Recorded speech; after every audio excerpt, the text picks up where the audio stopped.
looking at the camera or I'm looking at you? Me. Okay.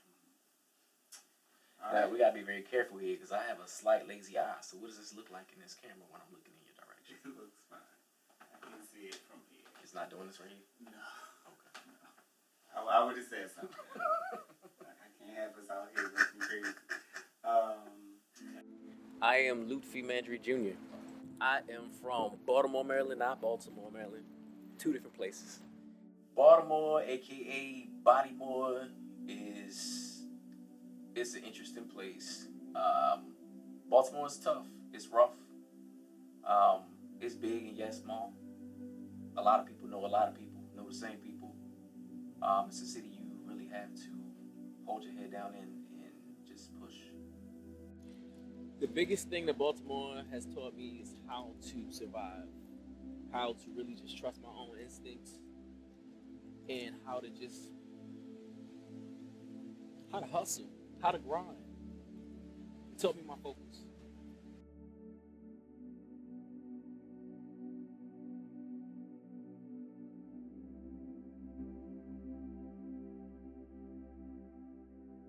If somebody was to blindfold you and drop you off in this neighborhood, you might forget that it is Baltimore. There's so many lakes, so many historic homes, neighborhoods, cobble streets, so many restaurants. I mean, Baltimore has a lot to offer. You gotta really find it or know somebody who know how to take you there. But I'm from Baltimore, Maryland, kind of like the center, like the heart of it. Evanston, Poplar Grove, North and Long, that kind of area. Grew up directly in front of a graveyard. We played in it all the time. I don't know, life was interesting. The negatives and positives of Baltimore. The negatives is that it's always been rough. Growing up in an area that was primarily consumed with like drugs and things like that, like trap house, several trap houses on the same block, seeing the crack kids, hearing the fights, being a part of the fights. It taught me in my early stages in life that that's all there was to life. And when I was able to get away into the county for a little bit, I was introduced to so many other cultures and races. Like I learned that, the Chinese man at the Chinese store actually had a family and they lived in a nice house somewhere. So I was seeing people who were, I thought, subjected to a certain environment, living lives that I never thought even existed and that I would be a part of. And so I had, Asian friends, I had mixed friends, I had Indian friends. I had such a cultural shock moving into the county. Coming back into the city, it reminded me that it was the city, that this is Baltimore. So the negative of that is that it kept my perception of the world kind of small and rigid. But the positive in it is that it taught me how to survive. Lutfi as a child was just very playful. There was so much going on behind the scenes that nobody knew about. So much going on that my family didn't even know about. And just being so young, I don't really think I understood that I needed to process the things that I was going through. And so somehow, as a kid, I compartmentalized all of the drama and the trauma and the sadness. And I was just bouncing off the walls and having a good time and pulling pranks on people. Again, listening to music, dancing, playing, being creative. I would say I was just really resilient.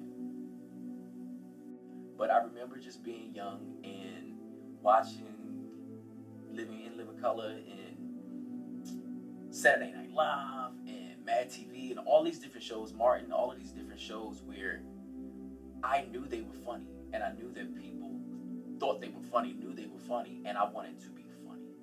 And so I would sit back and just digest the humor between, those shows, but most certainly between like Mad TV and Saturday Night Live, because they had two different humors and I needed to understand both. My dreams and aspirations of growing up, I started being an actor at about 2 or 3 as well. I had a bunk bed, and the bunk bed was my theater. And so I would play both roles, the male and the female. My little ass would have like a little sheet wrapped around me like it was a little dress. And I I couldn't even begin to tell you what the dialogue was about.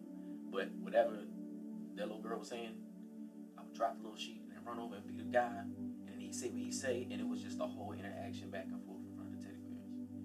So I always wanted to be an actor, always wanted to be a singer, always just wanted to be creative in the entertainment business. My love for singing, acting. I don't know. It just came about watching TV. I mean, I guess maybe just being that kind of kid that was left unparented, where TV was, the guidance. I kind of just fell in love with what I would see, from I Love Lucy, again to Martin, to Fresh Prince, all of these different shows that provided laughter in spaces in time where there wasn't a lot of laughter, and digging deeper to understand, what was really happening behind the scenes as they filmed, that these were actors, this is not real life, this is how they orchestrate all of this and then present it to people to bring joy to them. And that in itself allowed me to fall into the mindset that this is what I wanted to do. I'm in Fells Point, Baltimore City. Sir, how you doing? Good, man. How you doing? I'm amazing. What's your name? O'Neal? Say it again. O'Neal, where you from? From Brooklyn. Brooklyn, nice. My life on social media is all about me advocating for my people, my brown people, my LGBT people. Just my people throughout the world. It really doesn't matter what your gender, your race, creed, beliefs. It doesn't matter. Just I want my people to be whole. I feel like this world is missing love, and so I try to promote that. I promote that through healthy living, healthy sex lives, self-care, self-love, self-respect, all of those kind of things. I feel like, mental health is so important, and sometimes we don't stress the importance of it or take care of it. And so I try to do that through my page, with wisdom-filled moments, again, pushing healthy lives and providing comedy, because laughter has been such a healing vice for me. What advice would I give to somebody who is inspired by little old me? I would say to just believe in yourself. Perception is everything. If you believe it, it will happen. If you believe it won't happen, it will not happen.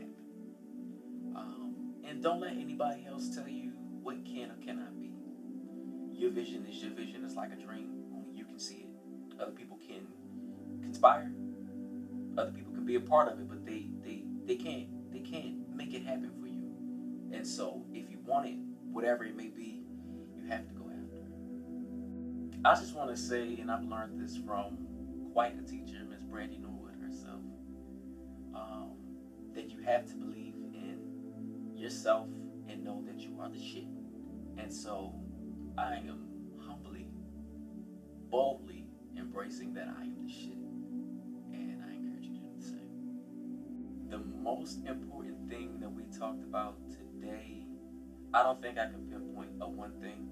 I feel like just summing up everything that has been spoken about just reminds me of who I am and where I've come from, where I am and where I'm going.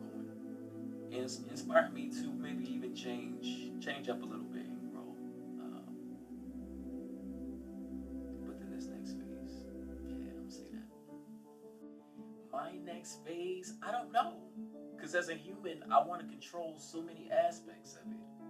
But the spirituality in me is saying, like, move out the way. Let God, let the universe do what's going to happen next. And so I don't want to self-sabotage and ignorantly or arrogantly say I know what my next phase looks like. I'm going to sit back and anticipate and watch just like you. I am wearing Versace from head to toe, and I don't pay for my Versace. They send it to me. Oh, they send it to you. So you're like a brand ambassador with it? I am. Okay. So you make like content, like when I do. You do like the get ready with me videos? I do. Okay. And they send me clothes to try. And so sometimes I like, sometimes I don't. So you just developed this accent like just now? No, this is me. This is you. Yes. And you're from Baltimore with an accent like that? Baltimore, Paris, a small city in Paris, city in Paris. Yes.